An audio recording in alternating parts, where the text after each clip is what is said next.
I want to be a teacher, but मुझे ये नहीं पता चल रहा है कि मुझे स्कूल टीचर बनना चाहिए या प्रोफेसर।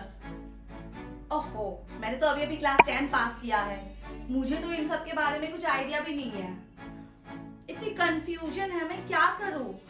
कभी कभी तो लगता है कि मैं कोई इंस्टीट्यूट की भी बन जाऊं टीचर, बिकॉज पढ़ा के मुझे अच्छा लगता है। लेकिन वही तो दिक्कत है, समझ नहीं आ रहा कि कैसे बनूं teacher. There is so much of confusion. Hello बच्चों, आप योर मेंटर भाग्यश्री। तो क्या आप भी कंफ्यूज्ड हो कि किस तरीके से आप टीचर या प्रोफेसर बन सकते हैं? क्योंकि आप में से बहुत सारे बच्चे ऐसे होंगे जिसको शायद पढ़ा के अच्छा लगता होगा। तो बेटा, अगर आप बनना चाहते हो टीचर या प्रोफेसर, तो this one is a video for you, जहां हम डिस्कस करेंगे कि हम किस तरीके से अलग अलग एलिजिबिलिटी टेस्ट पास कर सकते हैं और बेटा आगे जाकर इस प्रोफेशन में एंटर कर सकते हैं। लेकिन उसके लिए सबसे पहले आपको चलना पड़ेगा मेरे साथ पीडब्ल्यू के कक्षा में। तो आइए बच्चों, चलते हैं पीडब्ल्यू की कक्षा में और थोड़ी सी इन डिटेल स्टडी करते हैं कि हम प्रोफेसर या टीचर कैसे बन सकते हैं। बच्चों, अब हम आ गए हैं पीडब्ल्यू के क्लासरूम में और अब हम थोड़ा सा इन डिटेल स्टडी करेंगे, आपके सारे कंफ्यूजन दूर करेंगे, how to become a teacher और अ प्रोफेसर। तो बेटा, जब भी आप ये सोचोगे ना कि मुझे टीचर बनना है या प्रोफेसर बनना है, आपके दिमाग में कुछ चीजें बहुत क्लियर होनी चाहिए। सबसे पहले मिनिमम स्टैंडर्ड्स, कि मुझे कितना पास, कहाँ तक पढ़ाई करनी है, क्लास 12 तक, बीएससी, एमएससी, कहाँ तक, मास्टर डिग्री, बैचलर डिग्री कहाँ तक करनी है, मेरी स्पेशलिटी क्या होगी। So we have to keep our minimum standards in our mind. Second point जो हमको बेटा थोड़ा सा कंसर्न, थोड़ा सा याद रखना है, that is the academic degrees. ठीक है, जो अलग अलग हमारे नॉर्म्स होते हैं, अलग अलग एकेडमिक डिग्रीज होते हैं, वो चीज़ें उन पर थोड़ा सा हमें ध्यान देना है। एंड ऑब्वियसली एज तो बेटा सबसे इंपॉर्टेंट फैक्टर है। बहुत सारे एग्जाम्स आपको पता होगा एक सर्टेन लिमिट तक आप दे सकते हो, आफ्टर दैट पीरियड आपकी एलिजिबिलिटी खत्म हो जाती है। सो क्या बनना है आपको, इसके ऊपर अगर आप ध्यान दोगे, एज को आप हमेशा ध्यान रखकर चलो, उसी के हिसाब से डेफिनेटली आप प्रिपेयर करो। नेक्स्ट अगर हम बात करें, कॉम्पिटिटिव एग्जाम्स कौन कौन से हैं, कौन कौन से एग्जाम्स हम दे सकते हैं जिसके थ्रू हम प्रोफेसर या बेटा टीचर बन सकते हैं। तो ये कुछ चीजें हैं जो हमारे दिमाग में बिल्कुल क्लियर होना चाहिए। अब बेटा बात यहाँ आती है कि आप किस खेत की मूली बनना चाहते हो, किस टाइप का टीचर बनना चाहते हो आप। जैसे कि बेटा टीचर की अगर हम कैटेगरी देखें तो 3 टाइप के कैटेगरीज आपको मिलेंगे। एक हम जैसे, है ना बेटा, पीडब्ल्यू जैसे टीचर्स। हाँ, मुझे पता है हम बहुत औसम है, लेकिन पीडब्ल्यू जैसे टीचर्स आपको कहाँ मिलेंगे, पीडब्ल्यू के प्लेटफॉर्म में। So we can join different coaching institutes. Okay, next बेटा सेकंड कैटेगरी क्या आता है, स्कूल्स के टीचर जो स्कूल में आपको पढ़ाते हैं, दे आर ऑल्सो ऑसम। यार कोई भी टीचर खराब हो ही नहीं सकता, है ना। So you can join as a teacher in different schools, चाहे वो स्टेट लेवल के हो, प्राइवेट हो या गवर्नमेंट के, सेंट्रल गवर्नमेंट के हो। नेक्स्ट जो कैटेगरी आता है बेटा, वो है डिफरेंट कॉलेजेस एंड यूनिवर्सिटीज, जहाँ के टीचर्स को हम पॉपुलरली कहते हैं प्रोफेसर्स। तो आपको बेटा आखिर बनना क्या है, ये चीज आपके दिमाग में क्लैरिटी होनी चाहिए और होनी पड़ेगी, because every one of them have different kind of eligibility criteria.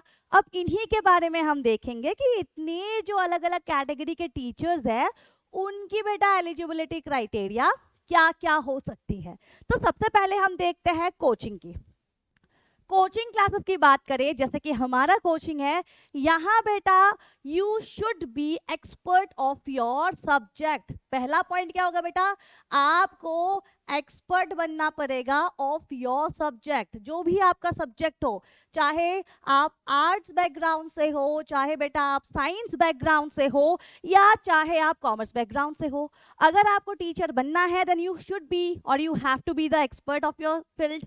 Next point बेटा जो आता है, इट इज दैट मिनिमम आपके पास कौन सी डिग्री होनी पड़ेगी, बैचलर डिग्री और बेटा मास्टर डिग्री। अब मास्टर बनोगे तो भाई मास्टर की डिग्री तो चाहिए चाहिए होगी ना। बेटा मिनिमम आपको बैचलर डिग्री मास्टर डिग्री तो होनी पड़ेगी। एक्चुअली बैचलर आजकल कोई कंसर्न नहीं होता, कोई नहीं एक्सेप्ट करते। You have to have master degree in your respective field. Again कुछ भी फील्ड हो सकता है बेटा।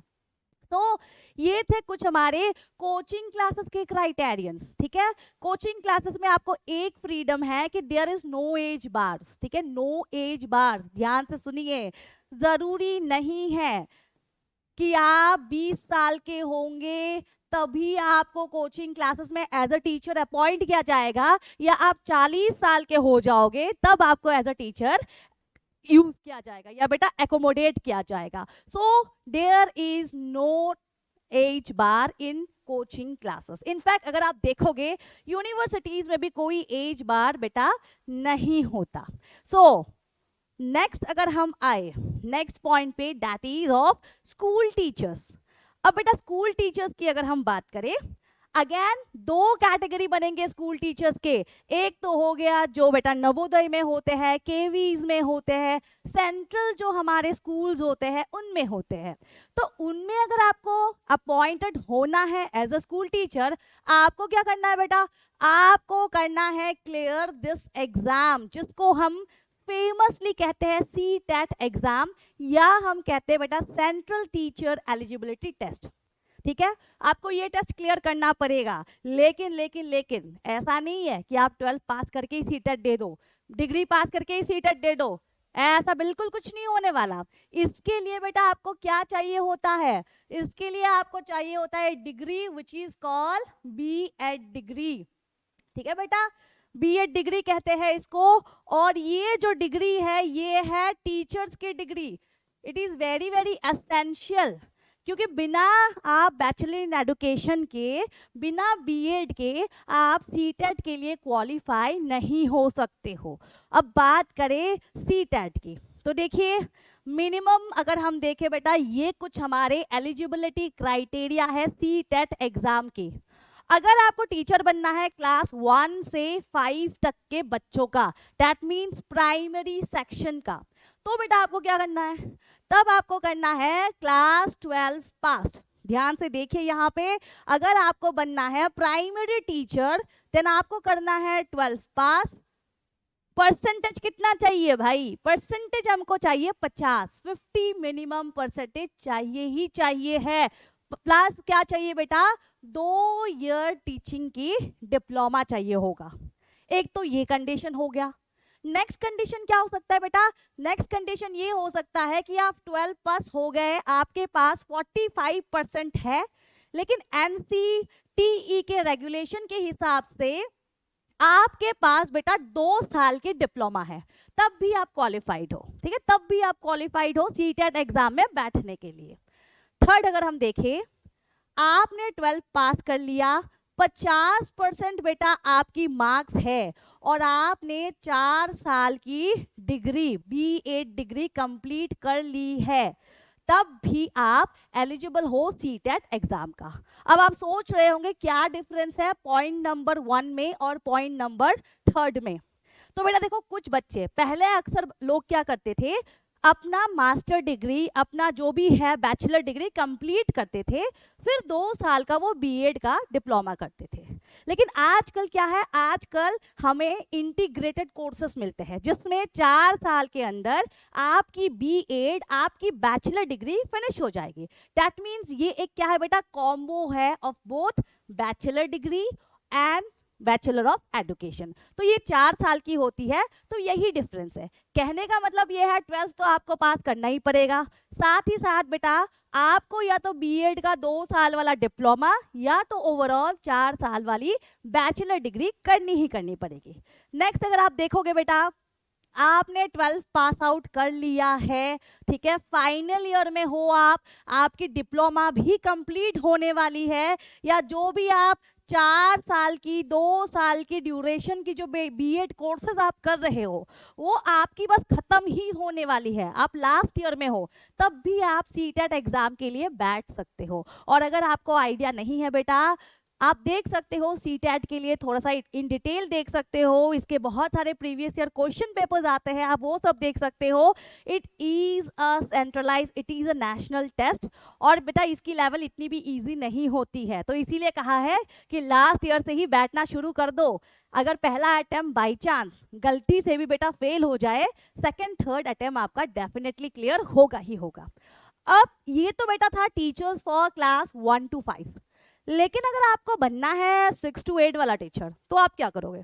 तो बेटा अब क्या है, वही एलिजिबिलिटी है, थोड़ी सी इसमें मॉडिफिकेशन है, दैट इज आपको करना पड़ेगा अपना बैचलर डिग्री कंप्लीट, आपको अपनी बेटा ग्रेजुएशन कंप्लीट करनी पड़ेगी, प्लस क्या है, आपको डिप्लोमा करनी पड़ेगी 2 साल की।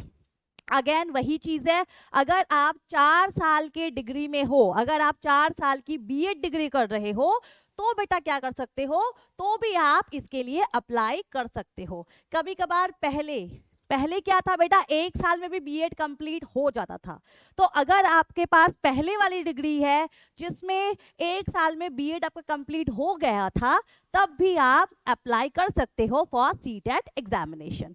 नेक्स्ट अगर आप देखोगे बेटा, आपके पास 45% है, आपने अपनी ग्रेजुएशन कंप्लीट कर ली है, और आपके पास 1 ईयर ड्यूरेशन की एक डिप्लोमा है अकॉर्डिंग टू NCTE रूल्स, तब भी बेटा आप सीटेट एग्जामिनेशन में बैठ सकते हो। So these are some eligibility criteria. वही बेटा, अगर आपने ग्रेजुएशन पास कर लिया, कंप्लीट बीएड कर लिया, आप बेटा लास्ट ईयर में हो, तब भी आप इसके लिए एलिजिबल हो। सो ये थे कुछ हमारे eligible criteria for being a teacher to clear CTET.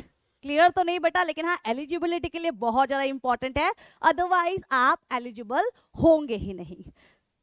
अब बेटा बात करें स्टेट बोर्ड्स की, ये तो था सेंट्रल गवर्नमेंट की, इसके अलावा भी बहुत सारे स्कूल्स होते हैं जो स्टेट बोर्ड्स के अंदर होते हैं, बहुत सारे ऐसे स्कूल्स होते हैं जो बेटा प्राइवेट होते हैं, उनमें क्या एलिजिबिलिटी क्राइटेरिया होता है। सो बेटा सबसे पहले देखिए, हर स्टेट का अपना एक एलिजिबिलिटी टेस्ट होता है जिसको हम कहते हैं टीचर एलिजिबिलिटी टेस्ट, ठीक है, हर स्टेट का अपना होता है, स्टेट गवर्नमेंट इनको अपने तरीके से हैंडल करते हैं। लेकिन एक चीज, for being a teacher at least in schools, एक चीज बहुत मैंडेटरी है, दैट इज बेटा बीएड डिग्री, ठीक है, ये डिग्री बहुत ज्यादा इंपॉर्टेंट है।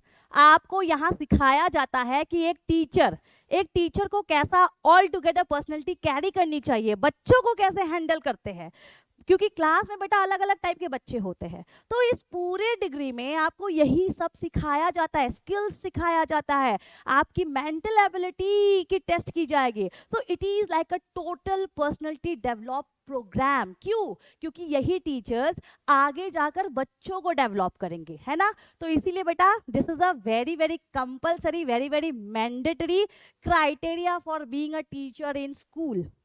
अब हम बात करें प्रमोशंस की, क्योंकि देखो बेटा अब हम काम करेंगे तो प्रमोशन का तो सोचेंगे ही, टीचर बनेंगे तो हमको भी लगेगा यार आगे जाके क्या बनेंगे। तो टीचर की बात करें तो स्कूल में बेटा अगर हम प्राइमरी लेवल के हैं तो हम हेड मास्टर के लेवल तक अपग्रेड कर सकते हैं, अपने आप को प्रमोट हो सकते हैं। अगर हम बेटा सीनियर विंग में हैं या 6 to 8 में हैं, तो बेटा हम क्या कर सकते हैं, बीइंग अ टीचर हम अपनी जर्नी टीचर से शुरू करके head master and then principal तक ले जा सकते हैं, अपग्रेड कर सकते हैं। So there is a immense chance of बेटा प्रमोशन। बस इरादे हमारे ऊपर है, हमें डिसाइड करना है कि हमको कितना आगे बढ़ना है, क्योंकि अगर हम स्टैग्नेंट हो गए, अगर हमको सेटिस्फेक्शन मिल गई कि ठीक है टीचर है, ठीक है हो गया, तो क्या होगा बेटा, अपग्रेडेशन स्लो हो जाएगी। सो कहाँ तक प्रमोशन हो सकता है, it's totally depend on you कि आप कहाँ तक चीजों को ले जाना चाहते हो। अब आते हैं कॉलेजेस पे, यूनिवर्सिटीज में, ठीक है बेटा, अगर आपको जाना है यूनिवर्सिटीज में, कॉलेजेस में एज अ टीचर और एज अ प्रोफेसर, तब आप क्या कर सकते हो। तो बेटा एक बहुत फेमस टेस्ट है जिसका नाम है UGC नेट, ठीक है। वैसे ये फेमस होता है यूजीसी नेट के लिए, और ये जो एग्जाम है बेटा, ये भी एग्जाम कौन करता है, कौन कंडक्ट करेगा, वही हमारा फेमस एनटीए, जो बेटा नीट कंडक्ट करता है, जो बेटा जेईई कंडक्ट करता है। सो यही एनटीए है, यही हमारा नेशनल टेस्टिंग एजेंसी है जो यूजीसी नेट, सीएसआईआर नेट जैसे एग्जाम भी कंडक्ट करते हैं। सो यहाँ पे आप देख सकते हो एक प्रोफेसर के लिए, ठीक है, अगर आपको बेटा प्रोफेसर बनना है तो एक प्रोफेसर के लिए मिनिमम एलिजिबिलिटी क्राइटेरिया क्या हो सकती है। तो सबसे पहले क्या देखोगे बेटा, एजुकेशन क्वालिफिकेशन। यहाँ बेटा आपको मास्टर डिग्री करनी ही करनी पड़ेगी। आप पीएचडी तक कर चुके हो तो is very good, otherwise minimum से मिनिमम अगर मैं बोलूं तो you have to have a master degree. Okay, if it's not visible to you, okay, so आपको बेटा मास्टर डिग्री कंप्लीट करनी पड़ेगी, प्लस आपको नेट जैसे, यूजीसी नेट जैसे, सीएसआईआर नेट जैसे अलग अलग तरीके के एग्जाम्स क्वालिफाई करने पड़ेंगे। तो आप सोच रहे होंगे मैम कौन से एग्जाम्स क्लियर करना है, अगर मुझे आईआईटी का प्रोफेसर बनना है, अगर मुझे एनआईटी का प्रोफेसर बनना है तो मैं क्या करूं। सो वेल बेटा, इसका भी मेरे पास आंसर है। अगर हम देखें अलग अलग कॉम्पिटिटिव एग्जामिनेशन का, अगर आप बेटा इन फ्यूचर आर्ट्स या कॉमर्स या किसी भी बैकग्राउंड से होंगे तो आपके सब्जेक्ट के अकॉर्डिंग आपको मिलेगा नेट एग्जामिनेशन, ठीक है, आपके सब्जेक्ट के अकॉर्डिंग कट ऑफ्स होंगे, you have to clear that examination, और उसके बाद आपको एक सर्टिफिकेट मिल जाएगा कि ओके अब आप एलिजिबल हो गए हो, अब आप लेक्चरशिप के लिए अप्लाई कर सकते हो। सो इसके साथ साथ बेटा क्या कर सकते हो, आप अलग अलग यूनिवर्सिटीज में अप्लाई करना शुरू कर सकते हो। तो यहाँ पे देखिए ये पूरी की पूरी एग्जामिनेशन कौन कंडक्ट कर रहा है, वही हमारा अपना एनटीए, नेशनल टेस्टिंग एजेंसी, जो बेटा नीट जैसे एग्जामिनेशन को भी कंडक्ट करता है। और उसके बाद आप क्या देखोगे, मिनिमम क्राइटेरिया की बात करें तो बेटा आपको मास्टर डिग्री तो होना ही होना है, परसेंटेज भी इंपॉर्टेंट है, मिनिमम आपको 55% तो होना ही होना है, तब जाके आप एलिजिबल होंगे नेट में बैठने के लिए। और सबसे इंपॉर्टेंट चीज है रिकॉग्नाइज्ड यूनिवर्सिटी। देखो बेटा यहाँ बहुत सारे यूनिवर्सिटीज होते हैं, अक्सर ऐसे फ्रॉड के निकलते रहते हैं न्यूज़, जहाँ पे ये पता चलता है कि ये यूनिवर्सिटीज तो कभी एज सच रिकॉग्नाइज था ही नहीं। तो जब भी आप बेटा कभी भी कॉलेज में जाओ, किसी भी यूनिवर्सिटी में जाओ, डू चेक इट बेटा, डू चेक इट कि वो एक्चुअली में रिकॉग्नाइज्ड है कि नहीं। तो नेट में बैठने के लिए एक रिकॉग्नाइज्ड यूनिवर्सिटी से बेटा मास्टर डिग्री का होना with minimum 55% is very very very essential. और अगर हम बात करें बेटा, अगर आपका क्लियर हो गया एग्जामिनेशन तो आपको मिलेगा यूजीसी नेट सर्टिफिकेट, जिसके थ्रू आप असिस्टेंट प्रोफेसर के लिए अप्लाई कर पाओगे। ये तो हो गया बेटा अगर आप आर्ट्स, कॉमर्स या जनरल साइंस जैसे बैकग्राउंड से हो। लेकिन अगर आपको बनना है आईआईटी का प्रोफेसर, अगर आपको बनना है एनआईटी का प्रोफेसर, तब आपको क्या क्लियर करना पड़ेगा बेटा, आईआईटी में घुसने के लिए आपको एक गेट बनानी पड़ेगी, है ना, एक गेट क्लियर करनी पड़ेगी। सो गेट एग्जाम आपको क्लियर करना पड़ेगा, जिसका क्या है बेटा, graduate aptitude test in engineering. इसके थ्रू इसको क्लियर करने के बाद आप एनआईटीज और आईआईटीज के लिए अप्लाई कर सकते हो। Again it's totally depending you कि आपकी मास्टर्स है, आपने पीएचडी कंप्लीट करके किया है, इट्स टोटली ओपन यू कि जाना कितना दूर आपको है। नेक्स्ट अगर हम देखें बेटा स्लेट एग्जाम, अब ये SLET क्या है, it is a state level eligibility test. अब देखो बेटा, मान लो कि आपको आप ही के स्टेट के किसी फेमस कॉलेज में प्रोफेसर बनना है, या आप ही के स्टेट में किसी स्टेट के किसी भी कॉलेज में, किसी भी यूनिवर्सिटी में आपको प्रोफेसर बनना है, तब क्या कर सकते हो, तब आप बेटा ये स्टेट लेवल एलिजिबिलिटी टेस्ट भी पास कर सकते हो। ये भी बेटा अगर आप देखोगे इसमें भी आपको एक सर्टिफिकेट मिलेगा। This test is equally valuable. ये टेस्ट भी बेटा एनटीए ही कंडक्ट करते हैं और आप इसके थ्रू भी एंटर कर सकते हो इन योर स्टेट और इन योर यूनिवर्सिटी। ठीक है। अक्सर कुछ बच्चे ऐसे भी होते हैं जो ये सोचते हैं कि मैं इसी यूनिवर्सिटी में प्रोफेसर बनूंगा जिस यूनिवर्सिटी से मैंने पास किया था। तो you can enter by the examination of slate. Next अगर आप देखोगे बेटा CSIR नेट, ये भी एक बहुत बहुत बहुत इंपॉर्टेंट फील्ड है। लेकिन CSIR नेट में क्या है बेटा, बहुत सारे वाइड आपको डायमेंशंस नहीं मिलेंगे, कुछ आपको सिलेक्टेड स्ट्रीम्स मिलेंगे। जैसे कि CSIR नेट में आप देख सकते हो ये मेनली क्या है बेटा, साइंस के फील्ड में है, ठीक है, मेनली साइंस के फील्ड में है। जैसे कि लाइफ साइंसेस हो गया, फिजिकल साइंसेस हो गया, केमिकल साइंसेस हो गया, मैथमेटिकल साइंसेस हो गया और अर्थ साइंसेस हो गया।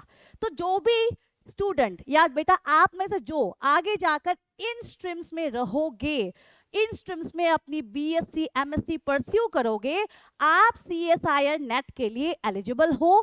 प्रोसीडियर वही सेम रहता है, आपको मिनिमम एक बेटा परसेंटेज कैरी करना पड़ेगा, 60% मिनिमम आप कैरी करो, आप एलिजिबल हो जाओगे CSIR नेट के लिए। नेट आप क्लियर करो तो आप एलिजिबल हो जाओगे असिस्टेंट प्रोफेसर के पोस्ट के लिए। ये थे हमारे अलग अलग बेटा टेस्ट, ठीक है, किस तरीके के नेशनल लेवल के, स्टेट लेवल के टेस्ट होते हैं और जिसके थ्रू बेटा हम प्रोफेसर बन सकते हैं in different colleges and universities. अब यहाँ पे लेटेस्ट न्यूज़ क्या है, अब बेटा कुछ बच्चे ऐसे भी होते हैं, ठीक है, कुछ बच्चे ऐसे भी होते हैं जो एक्सीडेंटल टीचर या एक्सीडेंटल प्रोफेसर बन जाते हैं। इसका क्या मतलब है, इसका ये मतलब है कि आप में से बहुत सारे बच्चे बेटा कंफ्यूज होंगे फिलहाल अपने कैरियर को लेके, है ना। बहुत सारे बच्चे कंफ्यूज होंगे कि मुझे IIT जानी है, मुझे UPSC क्लियर करनी है, मुझे नीट देनी है। लेकिन कभी कभार जो हम सोचते हैं बेटा वो नहीं होता। तो क्या होता है, हम कुछ ऐसा प्रोफेशन चूज कर लेते हैं जो हम सोचते हैं कि हम इंटरेस्टेड तो हुए लेकिन हम कंफ्यूज थे हमेशा से। तो कभी कभार कुछ ऐसे भी टीचर्स बन जाते हैं जिनका एम IIT, नीट, JEE या किसी भी और फील्ड में कुछ भी होता है, बट लेटर दे रिकॉग्नाइज कि नहीं, ये जो पढ़ाने वाली जो अदा है, इसमें जो बेटा एक नशा है वो कहीं और नहीं।